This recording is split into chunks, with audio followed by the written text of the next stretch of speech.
กิจกรรมสวดมนต์ความเพียร53สิงหาเพียรครั้งที่75วันที่14กรกฎาคมพุทธศักราช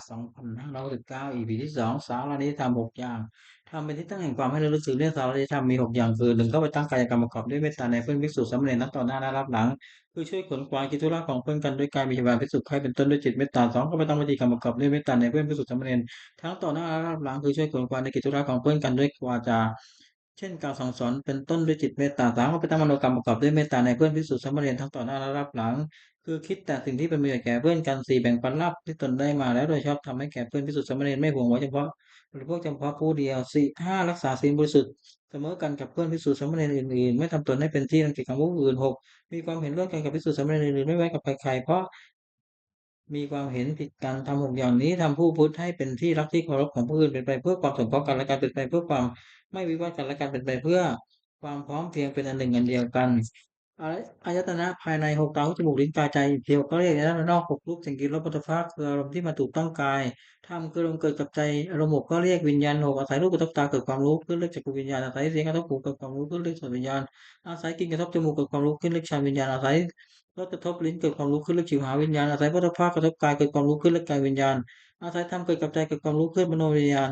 สัมผัสอกเพราะฉะนั้นภายในมีตาเป็นต้นในนั้นเราไม่รู้เป็นต้นวิญญาณมีจักรวิญญาณเป็นต้นกระทบกันเรียกสัมผัสมีชื่อตามเรียกมีชื่อตามอายตนะภายในเป็นหกคือจักขุสัมผัสโสตสัมผัสฌานสัมผัสจิวหาสัมผัสกายสัมผัสมโนสัมผัสเวทนาหกสัมผัสนั้นเป็นปัจจัยให้เกิดเวทนาเป็นสุขบ้างทุกข์บ้างไม่ทุกข์ไม่สุขบ้างมีชื่อตามอายตนะภายในเป็นหกคือจักขุสัมผัสจักรเวทนาโสตสัมผัสจักรเวทนาฌานสัมผัสจักรเวทนา ชิวหาสัมปัจจาเวทนาการสัมปัจจาเวทนามโนสัมปัจจาเวทนาธาตุหกหนึ่งปฏิปทาคือธาตุดินสองอัปปทานคือธาตุน้ำสามสิบธาตุคือธาตุไฟสี่วิญญาณคือธาตุลมห้าอากาศธาตุคือช่องว่างมีในกายหกวิญญาณธาตุคือความรู้อะไรได้ปัสสกะคือหมวดเจ็ดอภิธานิยธรรมเจ็ดอย่างทำให้เป็นที่ตั้งแห่งความเสื่อมเป็นไปเพื่อความเจริญฝ่ายเดียวชื่อว่าอภิธานิยธรรมมีเจ็ดอย่างคือหนึ่งมันประชุมกันหนึ่งนิดสองมันประชุมกันพร้อมหนึ่งมันคือเมื่อเลิกก็พร้อมกันเลิก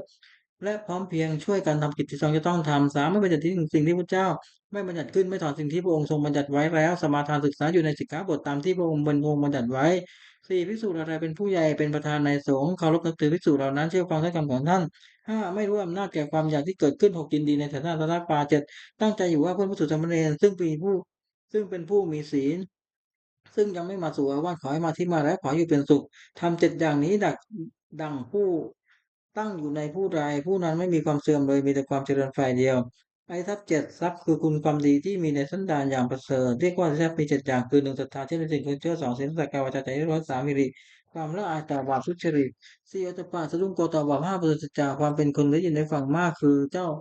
คือจำทรงธรรมและรู้ศิลปวิทยามากหกจาระสละให้ปันสิ่งของตนแก่คนที่คนนั้นปันเจ็ดปัญญารับรู้สิ่งที่เป็นประโยชน์และไม่เป็นประโยชน์สัพพุริสัมเจ็ดอย่างธรรมของสัตว์บุตรเรียกว่าสัพพุริสัมมีเจ็ดอย่างหนึ่งธรรมยุตาความเป็นผู้รู้จักเหตุเช่นรู้จักว่าสิ่งนี้เป็นเหตุแห่งสุขสิ่งนี้เป็นเหตุแห่งผู้เป็นต้น สองอทัญญูตาความรู้เป็นผู้รู้จักผลเช่นรู้จักว่าสุขเป็นผลในเหตุนี้ทุกข์เป็นผลในเหตุนี้สามอตัญญูตาความรู้จักตนว่าโดยชาติตระกูลยศศักดิ์สมบัติบริวารความรู้และคุณธรรมเพียงเท่านี้แล้วประพฤติตนให้สมควรแก่ที่เป็นอยู่อย่างไรสี่มัตตัญญูตาความเป็นผู้รู้ประมาณในการแสวงหาเครื่องเลี้ยงชีวิตแต่โดยทางที่ชอบและรู้จักประมาณในการบริโภคใส่พอสมควรห้ากัลยัญญูตาความเป็นผู้รู้จักการเวลาสมควรในอันประกอบกิจนั้นๆหกปริสัญญูตาความเป็นผู้รู้จักประชุมชนและ กริยาที่ต้องประพฤติต่อประชุมชนนั้นๆว่าหมู่นี้เมื่อเข้าไปหาจะต้องทำกิริยาอย่างนี้จะต้องพูดอย่างนี้เป็นต้นเจ็ดบุคคลปรปัญญุตาความเป็นผู้รู้จักเลือกบุคคลว่าผู้นี้เป็นคนดีคนก็ผู้นี้เป็นคนไม่ดีไม่คนก็เป็นต้นสัพพุริธรรมอีกเจ็ดอย่างหนึ่งสัตตบุรุษประกอบด้วยธรรมเจ็ดประการคือมีศรัทธามีความละอายต่อบาปมีความกลัวต่อบาปเป็นคนได้ยินได้ฟังว่าเป็นคนมีความเป็นคนมีสติมั่นคงเป็นคนมีปัญญาสองที่ปรึกษาสิ่งใดกับใครก็ไม่ปรึกษาเพื่อจะเบียดเบียนตนและผู้อื่นสามที่คิดสิ่งใดก็ไม่เพื่อจะเบียดเบียนตนและผู้อื่นหรือจะพูดสิ่งใด ก็ไม่พูดเพื่อจะเบียดเบียนตนและผู้อื่นห้าจะทำสิ่งใดก็ไม่ทำเพื่อจะเบียดเบียนตนและผู้อื่นหกมีความเห็นชอบมีความเห็นว่ามีทำดีได้ดีทำชั่วได้ชั่วเป็นต้นเจ็ดให้ทานโดยเคารพคือเอื้อเฟื้อแก่ของที่ตัวให้และผู้รับทานนั้นไม่ทำการดุจทิ้งเสียโภชงเจ็ดหนึ่งสติความรู้ได้สองสัมพันธ์ธรรมวิจยะความสอดส่องธรรมสามวิริยะความเพียรสี่ปิติความมีใจห้าปัสสติความสงบใจและระมงสมาธิความตั้งใจมั่นเจ็ดอุเบกขาความวางเฉยเรียกตามประเภทว่าสติสัมโพชงไปโดยลำดับจนถึงอุเบกขาสัมโพชงอัตตกะคือหมวดแปด โลกธรรมแปดธรรมที่ครอบงำสัตว์โลกอยู่สัตว์โลกย่อมเป็นไปธรรมนั้นเรียกว่าโลกธรรมนั้นมีแปดอย่างคือมีลาภหนึ่งไม่มีลาภหนึ่งมียศหนึ่งไม่มียศหนึ่งนินทาหนึ่งสุขสรรเสริญหนึ่งสุขหนึ่งทุกข์หนึ่งในโลกธรรมแปดประการนี้อย่างใดอย่างหนึ่งเกิดขึ้นควรพิจารณาว่าสิ่งนี้เกิดขึ้นแล้วแก่เราก็แต่ว่ามันไม่เที่ยงเป็นทุกข์มีความแปรปรวนเป็นธรรมดาควรรู้ตามที่เป็นจริงอย่าให้มันครอบงำจิตได้คืออย่ายินดีในส่วนที่ปรารถนาอย่ายินร้ายในส่วนที่ไม่ปรารถนา ลักษณะตัดสินทำวินัย8ประการ1ทำเหล่าใดเป็นไปเพื่อความกำหนัดย้ำใจ1เป็นไปเพื่อความประกอบกองทุกข์1เป็นไปเพื่อความสะสมกองกิเลส1เป็นไปเพื่อความอยากใหญ่1เป็นไปเพื่อความไม่สันโดษยินดีด้วยของมีอยู่คือมีนี่แล้วอยากมีนั่น1เป็นไปเพื่อความคุกคีด้วยหมู่คณะ1เป็นไปเพื่อความเกียจคร้าน1เป็นไปเพื่อความเรื่องยาก1ทำเหล่านี้พึงรู้ว่าไม่ใช่ธรรมไม่ใช่วินัยไม่ใช่ธรรมของพระศาสดาทำเหล่าใดเป็นไปเพื่อความคลายกำหนัด1เป็นไปเพื่อความปราศจากทุกข์1เป็นไปเพื่อความไม่สะสมกองกิเลส1เป็นไปเพื่อความอยากนั้น1เป็นไปเพื่อความสันโดษยินดีด้วยของมีอยู่1เป็นไปเพื่อความสงัดจากหมู่1เป็นไปเพื่อความเพียร1เป็นไปเพื่อความเลี้ยงง่าย1ทำเหล่านี้พึงรู้ว่าเป็นธรรมเป็นวินัยไม่ใช่คำเป็นวินัยเป็นคำสั่งสอนของพระศาสดามรรคมีองค์แปด1สัมมาทิฏฐิปัญญาเห็นชอบคือเห็นอริยสัจสี่2สัมมาสังกัปปะดำริชอบคือดำริออกจากกาม1ดำริในอันไม่บาป1ดำริในอันไม่เบียดเบียน1สัมมาวาจาเจรจาชอบคือเว้นจากวจีทุจริต4สัมมาสังกัปปันตาทำการงานชอบคือเว้นจากการทุจริต3 5สัมมาชีวะเลี้ยงชีวิตชอบคือเว้นจากความเลี้ยงชีวิตโดยทางที่ผิด6สัมมาวายามะเพียรชอบคือเพียรในที่สี่สถาน7สัมมาสติระลึกชอบคือระลึกในสติปัฏฐานทั้ง4 8สัมมาสมาธิตั้งใจไว้ชอบคือเจริญฌานทั้ง4ในมรรคในองค์มรรคทั้ง8นั้นเห็นชอบดำริชอบสงเคราะห์เข้าในปัญญาสิกขาวาจาชอบการงานชอบเลี้ยงคิดชอบสงเคราะห์เข้าในศีลสิกขาเพียรชอบระลึกชอบตั้งใจไว้ชอบสงเคราะห์เข้าในจิตตสิกขานวากะคือหมวด9มานะคือมนต์จริง9อย่าง กฎหนึ่งลบหลู่คุณท่านหนึ่งเสียหนึ่งตนีหนึ่งมายาหนึ่งมโกรธหนึ่งพูดปดหนึ่งมีความปรารถนาละมกหนึ่งเห็นผิดหนึ่งทัศกาคือหมวด10อกุศลกรรมบท10จะเป็นกายกรรมคือทำด้วยกาย3อย่าง1ปาณาติบาตทำที่ไม่แต่จะตกเรื่องคือฆ่าสัตว์ท้องที่นาทานซื้อเอาสิ่งของใช้ของไม้ด้วยการขโมย3การมาสุวิชาจารพิษในการจัดเป็นวจีกรรมคือทำด้วยวาจา4อย่าง4มุสาวาทพูดเท็จ5ปิณายวาจาปิณาวาจาพูดส่อเสียด6รุษวาจาพูดคำหยาบ7สัมปปะราปาพูดเพ้อเจ้อ ถ้าเป็นมโนกรรมคือทำด้วยใจ3 อย่าง8อภิชาลดเสียได้ของเขา9พยาบาทกองร้ายเขา10มิจฉาทิฏฐิเห็นผิดจากกองทำกรรม10อย่างนี้เป็นทางบาปไม่ควรดำเนินกุศลกรรมบท10จัดเป็นกายกรรม3 อย่าง1ปณาติปาตาเวรมณีเว้นจากทำชีวิตสัตว์ให้ตกล่วง2ทิฏฐานาเวรมณีเว้นจากถือเอาสิ่งของที่ของไม่ได้ด้วยการหนึ่งขโมย3กรรมไม่สมมิจฉาจาราเวรมณีเว้นจากผู้ผิดในกรรมจัดเป็นวจีกรรมคือทำด้วยวาจา4 อย่างสี่มุสาวาทาเวรมณีเว้นจากพูดเท็จ5เป็นนายาวาจายะเวรมณีเว้นจากพูดส่อเสียด6พทุสายะวาจายะเวรมณี เว้นจากพูดคำหยาบ7สัมผัสปราปาเว้นแล้วไม่ได้พูดเว้นจากพูดเพ้อเจ้อจะเป็นมโนกรรมคือทำด้วยใจ3 อย่าง8อานัพพิชาไม่รู้เดือดได้ของเขา9พยาบาลไม่ประหยัดปองร้ายกาย10สมาธิฏฐิเห็นชอบตามกองทางกรรม10 อย่างนี้เป็นทางบุญควรดำเนินบุญที่เราวัตถุ10 อย่าง1ทำลายบุญสำเร็จด้วยการบริจาคทาน2ที่ทำลายบุญสำเร็จด้วยการรักษาศีล3ทำลายบุญสำเร็จด้วยการเจริญภาวนา4อัปปัจจายนามัยบุญสำเร็จด้วยการประพฤติตนทำตนแก่ผู้ใหญ่เวยามัจจมายบุญสำเร็จด้วยการช่วยขวนขวายในกิจที่ชอบ7 6ปฏิภาณวานามายบุญสำเร็จด้วยการให้ส่วนบุญ7ปัตตานุโมทนามายบุญสำเร็จด้วยการอนุโมทนาส่วนบุญ8ธรรมะสวนาบุญสำเร็จด้วยการฟังธรรม9ธรรมะเทศนามายบุญสำเร็จด้วยการแสดงธรรม10ที่จุทุกการทำความเห็นให้ทำความการทำความเห็นให้ตรงได้เห็นให้ตรง ทำที่บัญชีกวินิจหนึ่ง10 อย่าง1บัญชีกวินิจหนึ่งว่าบัดนี้เรามีเพศต่างจากทาสแล้วการกิริยาใดๆของสมณะเราต้องทำอาการกิริยานั้นๆ2บัญชีกวินิจหนึ่งว่าความเลี้ยงชีพของเราเรื่องผู้อื่นเราควรทำตัวให้เขาเลี้ยงง่าย3บัญชีกวินิจหนึ่งว่าอาการกายวาจาอย่างอื่นที่เราจะต้องทำให้ดีขึ้นไปกว่านี้ยังมีอยู่ไม่ใช่เพียงแต่ไม่ใช่เป็นเพียงเท่านี้4บัญชีกวินิจหนึ่งว่าตัวของเราเองติดตัวของเราเองโดยศีลได้หรือไม่5บัญชีกวินิจหนึ่งว่า ผู้ใคร่ควรและติดเตียนเราโดยศีลได้หรือไม่6บัญชีกรณีหนึ่งว่าเราจะต้องพัดพรากจากของรักของชอบใจทั้งสิ้น7บัญชีกรณีหนึ่งว่าเรามีกรรมเป็นของตัวเราทำดีอยากได้ดีทำชั่วจากได้ชั่ว8บัญชีกรณีหนึ่งว่ามันคือล่วงไปแบบนี้เราทำอะไรอยู่9บัญชีกรณีหนึ่งว่าเรายินดีในที่สงัดหรือไม่10บัญชีกรณีหนึ่งว่าคุณพิเศษของเรามีอยู่หรือไม่ที่จะให้เราไม่เป็นผู้เก้อเขินในเวลาเพื่อนบัญชีถามในการภายหลัง หน้าตาการทำคือทำที่พึ่ง10 อย่าง1ศีลรักษากายวาจาใจเรียบร้อย2พูดจาความเป็นผู้ได้สดับรับฟังมาก3การเป็นตาความเป็นผู้มีเพื่อนดีงาม4โสวตาความเป็นผู้ง่ายสอนง่าย5กิงกรณียุติสุทธกตาความขยันช่วยเอาใจใส่ในกิจธุระของเพื่อนภิกษุสามเณร6ธรรมกามตาความใคร่ในธรรมที่ชอบ7วิทยาเพียรประกอบเพียรวิจารณ์ความเชื่อวุฒิความดี8สันโดษยินดีด้วยผ้านุ่งผ้าห่มอาหารที่นอนที่นั่งและยาตามมีจำได้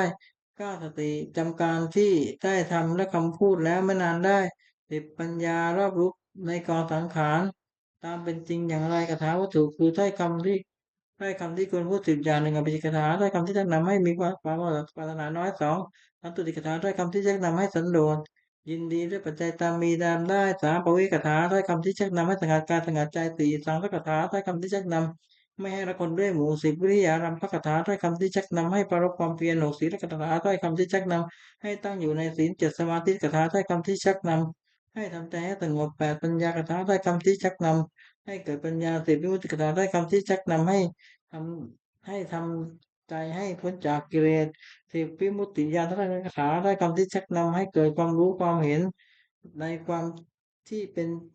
ในในความที่ใจพ้นจากกิเลสอนุสติคืออารมณ์ควรระลึกสิบประการหนึ่งพุทธานุสติระลึกถึงคุณของพระเจ้าสองธรรมานุสติระลึกถึงคุณของพระธรรมสามสังฆานุสติระลึกถึงคุณของพระสงฆ์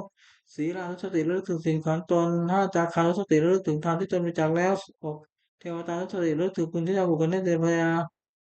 เจ็ดมรรคสติระลึกถึงคุณความตายที่จะมีถึงตน แปดกายคตาสติระลึกถึงทั่วไปในกายให้เห็นว่าไม่งามน่าเกลียดโสโครกเก้าอานาปานสติตั้งสติกำหนดลมหายใจเข้าออกสิบอุปสมานุสติระลึกถึงคุณพระนิพพานซึ่งเป็นที่ระงับกิเลสและกองทุกข์ปกิณณกะคือหมวดปัจจัยอุปกิเลสคือโทษเครื่องเศร้าหมองสิบหกอย่างหนึ่งอวิชชามุสมาโลภะละโมบไม่สม่ำเสมอคือเพ่งเล็งสองโทสะได้กาสามโกธาโกรธสิบนาบุกดไว้ห้ามากาลบหลู่คุณท่านหกปราศาตีเสมอคือยกเตือนเทียมท่านเจ็ดอิสาริษยาคือ เห็นเขาได้ดีทนอยู่ไม่ได้แปดมัจฉริยะตานีเก้ามายามัญญาคือเจ้าเล่ห์สิบสาตยะโอ้อวดสิบเอ็ดทำข้าหัวที่สิบสองสารัมภะแข่งดีสามานะถือตัวสิบสี่อติมานะดูหมิ่นท่านสิบห้ามัทธะมัวเมาสิบหกมัทธะเดินเล่อโพธิกับปัจจิตรรมสามสิบประการสติปัฏหนึ่งสติปัฏฐานสี่สองสมมติปัฏฐานสี่อิทธิบาทสี่อินทรีย์ห้าพละห้าโพชฌงค์เจ็ดมรรคมีองค์แปด ที่ปฏิบัติจตุกากรรมกิเลสคือกรรมเครื่องเศร้าหมองสี่อย่างหนึ่งปฏิบัติทำชีวิตสันโลกสองเทศทานเรื่องสิ่งของที่ของมาได้ด้วยการเงินมูลทรัพย์การเป็นสุภาพพฤติกรรมสี่มุสาวาทพุทธเทศกรรมสี่อย่างนี้นับป่าไม่สรรเสริญเลยอบายมุขคือเหตุเครื่องหมายสี่อย่างหนึ่งความเป็นนักเลงหญิงสองความเป็นนักเลงสุราสามความเป็นนักเลงการพนันสี่ก็ควรเชื่อเป็นวิทย์โทษสี่ประการนี้ไม่ควรประกอบที่จะทำให้เกิดประโยชน์คือประโยชน์ในปัจจุบันสี่อย่างหนึ่งอุทานสัมปทาถึงพร้อมด้วยความหมั่นในการประกอบกิจเครื่องเลี้ยงชีวิต ก็ดีในการศึกษาเองก็ดีในการทำธุระหน้าที่ของตนก็ดีสองอารักขสัมปทาสองอารักขสัมปทาถึงพร้อมด้วยการรักษาคือรักษาทรัพย์ที่แสวงหามาได้ด้วยความหมั่นไม่ให้เป็นอันตรายก็ดีรักษาการงานของตัวไม่ให้เสื่อมเสียไปก็ดีสามกรณีเมตตาความมีเพื่อนเป็นคนดีไม่คบคนชั่วสี่สมชีวตาความเลี้ยงชีวิตตามสมควรแก่กำลังทรัพย์ที่หาได้ไม่ให้เปิดเคืองนักไม่ให้ฟูมไฟายนัก สัมปรายิกธรรมประโยชน์คือประโยชน์ในภายหน้าสี่อย่างหนึ่งสตานมิทธาถึงพร้อมด้วยความศรัทธาคือเชื่อในสิ่งที่ควรเชื่อเช่นเชื่อว่าทำดีได้ดีฉันเชื่อได้เชื่อเป็นต้นสองศีลปทาถึงพร้อมด้วยศีลก็ใส่กายวาจาใจให้เรียบร้อยไม่มีโทษสามจากขันธ์สัมปทาถึงพร้อมด้วยจากทานเป็นการเฉลี่ยสุขให้แก่ผู้อื่นสี่ปัญญาสัมปทาถึงพร้อมด้วยปัญญารู้จักบาปบุญคุณโทษประโยชน์ไม่ใช่ประโยชน์เป็นต้นมิตรตาปฏิรูปคือคนเทียมมิตรสี่จำพวกหนึ่งคนปกล่องคนดีแต่พูดสามคนโดนประจบสี่ก็คนชักชวนไปในทางที่หายคนสี่อย่างพวกนี้ไม่ใช่มิตรเป็นแต่คนเทียมมิตรไม่ควรคบหนึ่งคนออกคนปอกล่องไว้ละสี่หนึ่งคิดได้ฝ่ายเดียวสองเสียให้น้อยคิดเอาได้มากสามเมื่อมีภัยแก่ตัวจึงรับเอาผิดของเพื่อนสี่คบเพื่อนเพราะเห็นแก่ประโยชน์ของตัวคนดีแต่พูดไว้ละสี่หนึ่งเก็บเอาของแต่ของล่วงแล้วปลาใสสองอ้างเอาของที่ยังไม่มีมาปลาใสสามสงเคราะห์ด้วยสิ่งหาประโยชน์ไม่ได้สี่ออกปากพึ่งไม่ได้สามคนหัวประจบนี้ละสี่หนึ่งจะทำชั่วก็คอยตามสองจะทำดีก็คอยตามสามต่าว่าได้ว่าสรรเสริญต่อหน้าว่าสรรเสริญสี่ระดับก็นินทาสี่คนชักชวนในทางที่หมายไม่ได้สี่หนึ่งชักชวนดื่มน้ำเมาสองชักชวนเที่ยวคืนสามชักชวนมัวเมาในการเล่นสี่ชักชวนเล่นการพนันมิตรแท้สี่จำพวกหนึ่งมิตรมีอุปการะสองมิตรร่วมสุขร่วมทุกข์สามมิตรได้นำประโยชน์สี่มิตรมีความรักใคร่มิตรสี่จำพวกนี้เป็นมิตรแท้ควรคบหนึ่งมิตรมีอุปการะมีขนาดสี่หนึ่งป้องกันเพื่อนผู้หมายแล้วสองป้องกันทรัพย์สมบัติผู้หมายแล้วสามเมื่อมีภัยเป็นที่พึ่งพำนักได้สี่มีธุระช่วยออกทรัพย์ให้เกินกว่าที่ออกฝากสองมิตรร่วมสุขร่วมทุกข์เนื้อหนาสี่หนึ่งขยายความลับของตนแก่เพื่อนสองปิดความลับของเพื่อนไม่แพร่งพรายสามไม่ละทิ้งระยะวิบัติสี่แม้ชีวิตก็อันตรายแทนได้มิตรได้รับประโยชน์เนื้อหนาสี่หนึ่งห้าแม้ทำความชั่วสองให้ทำตั้งอยู่ความดีสามให้ฟังถึงที่ไม่เคยฟังสี่บอกทางสวรรค์ให้ห้ามิตรมีความรักใคร่มีขนาดสี่ ทุกด้วยหนึ่งทุกด้วยสองสูด้วยสามโต้เถียงคนอื่นที่ติดเตียนเพื่อนสี่รับรอง คนที่พูดสรรเสริญเพื่อนสังขารวัตถุสี่อย่างหนึ่งทานให้ปันสิ่งของตนแก่ผู้ที่ให้ปันสองปิยวาจาพระจาวันตาที่อ่อนหวานสามอัตถจริยาประพฤติสิ่งที่เป็นประโยชน์แก่ผู้อื่นสี่สมณตาความเป็นคนมีตนเสมอไม่ถือตัวคุณทั้งสี่อย่างนี้เป็นเครื่องยึดเหนี่ยวใจของผู้อื่นไว้ได้สุขของกระหัตสี่อย่างหนึ่งสุขเกิดแต่ความมีทรัพย์สองสุขเกิดแต่ความจ่ายทรัพย์บริโภคสาม สุดเกิดแต่ความไม่ต้องไว้หนี้สิสุดเกิดแต่ประกอบการงานที่ปราศจากโทษความปรารถนาของบุคคลหนึ่งขอสมบัติความปรารถนาของบุคคลในโลกได้สมหมายด้วยยากสี่อย่างหนึ่งขอสมบัติจงเกิดมีแก่เราโดยทางที่ชอบสองขอยศจงเกิดมีแก่เรากับญาติผู้ของสามขอเราจงรักษายุตินานสี่เมื่อสิ้นชีพแล้วขอเราจงไปบังเกิดในสวรรค์ทำเป็นเหตุให้สมหมายมีอยู่สี่อย่าง หนึ่งศรัทธาหนึ่งศรัทธาธรรมดาถึงความด้วยความศรัทธาสองศีลธรรมดาถึงความด้วยศีลสามจักรธรรมดาถึงความด้วยการบริจาคสี่เป็นธรรมดาถึงความด้วยปัญญาตระกูลอันมั่นคงจะตั้งอยู่นานไม่ได้เพราะสถานสี่หนึ่งไม่แสวงหาวัตถุที่หายแล้วสองไม่รู้วัตถุที่ก้ำค่าสามไม่รู้จักประมาณในการบริโภคสมบัติสี่ตั้งสติหรือบุรุษถือศีลให้เป็นแม่เรือนพ่อเรือนผู้หวังความจะดำรงตระกูลควรเว้นสถานสี่ประการนี้เสียธรรมของคารวะสี่หนึ่งสัจจะสัตย์ซื่อแก่กันสองธรรมะรู้จักส่วนผิดของตนสามขันติอดทนสี่จาคะสละให้ปันสิ่งของตนแก่คนที่ควรให้ปัญจกะประโยชน์เกิดจากการถือพวกทรัพย์ห้าอย่างหนึ่งแสวงหาพวกทรัพย์ได้ในทางที่ชอบแล้วสอง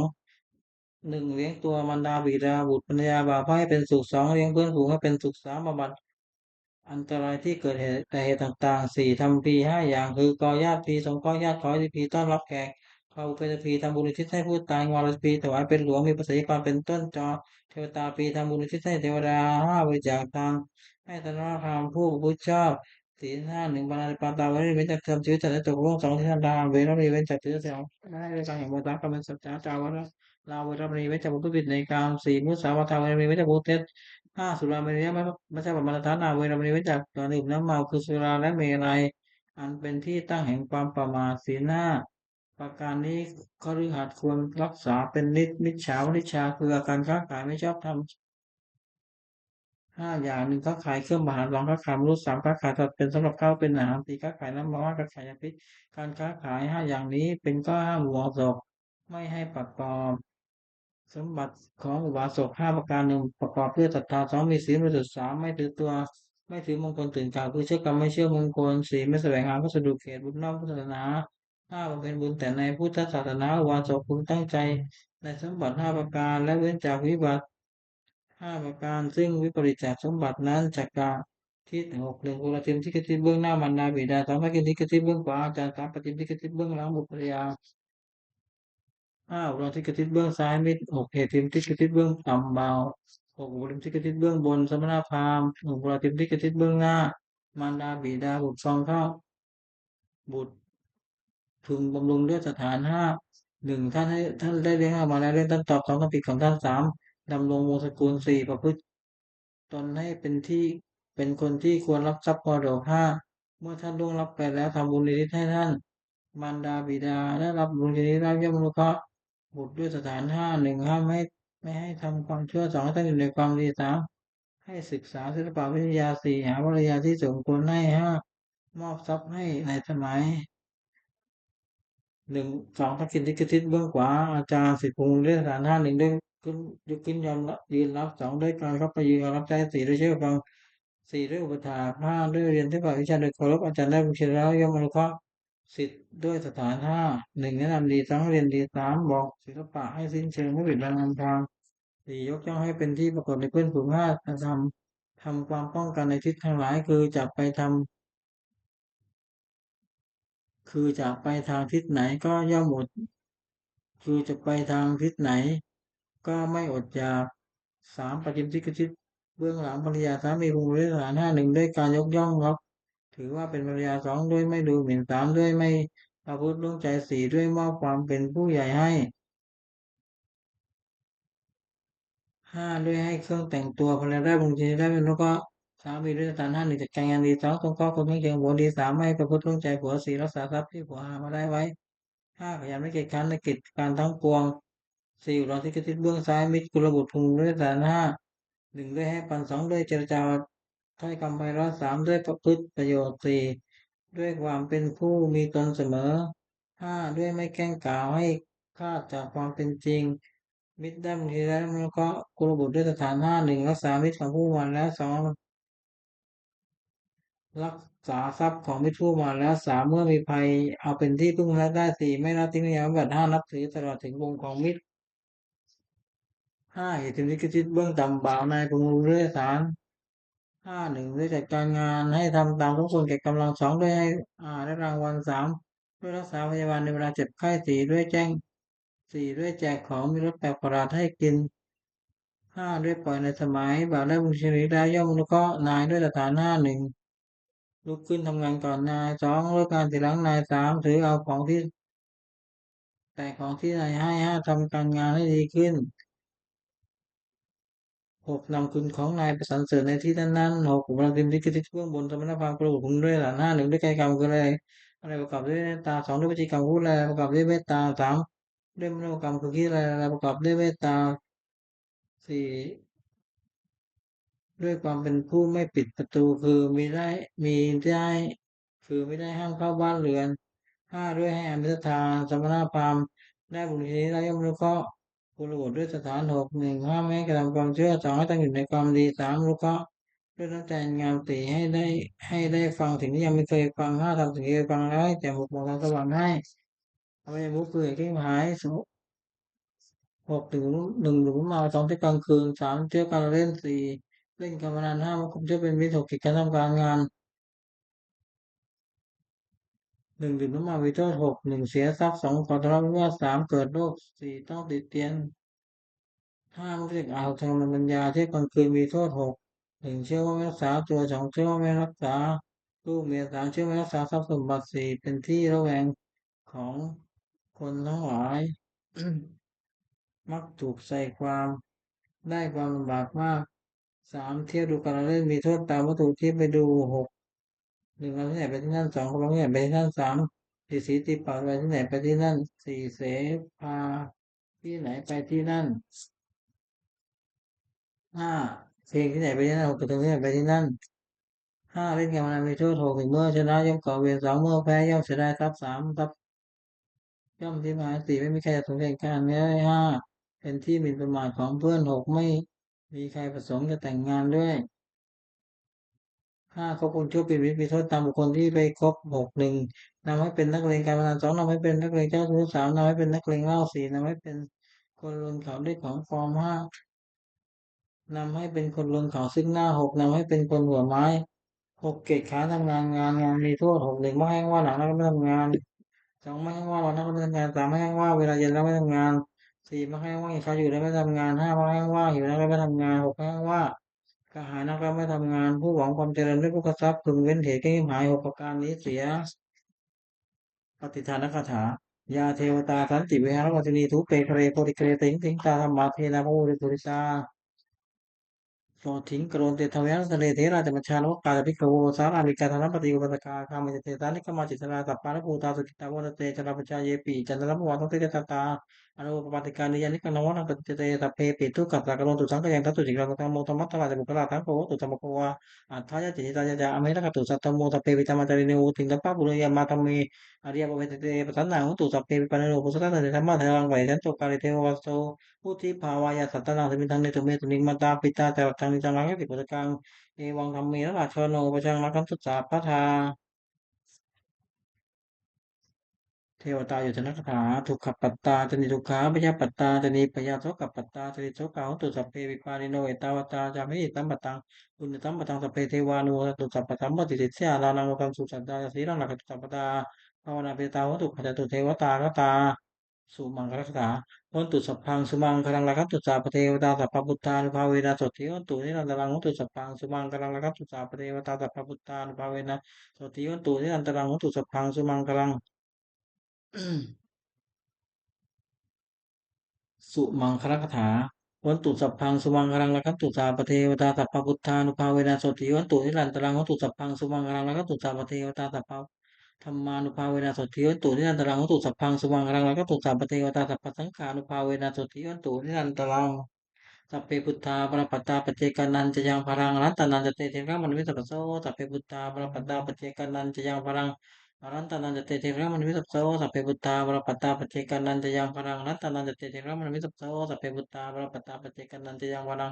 อรันตานันจะเตเทระมนุวิสัพพโสสัพเพพุทธาปรปัตตาปเจกานันจะยังพรังอรันตานันจะเตเทระมนุวิสัพพโสสัพเพพุทธาปรปัตตาปเจกานันจะยังพรัง อรัตตนันจะเตติระมนุวิสุทธโธสัพเพพุทธาปรปัตตาปเจกันนันจะยังพลังอรัตตนันจะเตติระมนุวิสุทธโธสัพเพพุทธาปรปัตตาปเจกันนันจะยังพลังอรัตตนันจะเตติระมนุวิสุทธโธสัพเพพุทธาปรปัตตาปเจกันนันจะยังพลังอรัตตนันจะเตติระมนุวิสัพพโต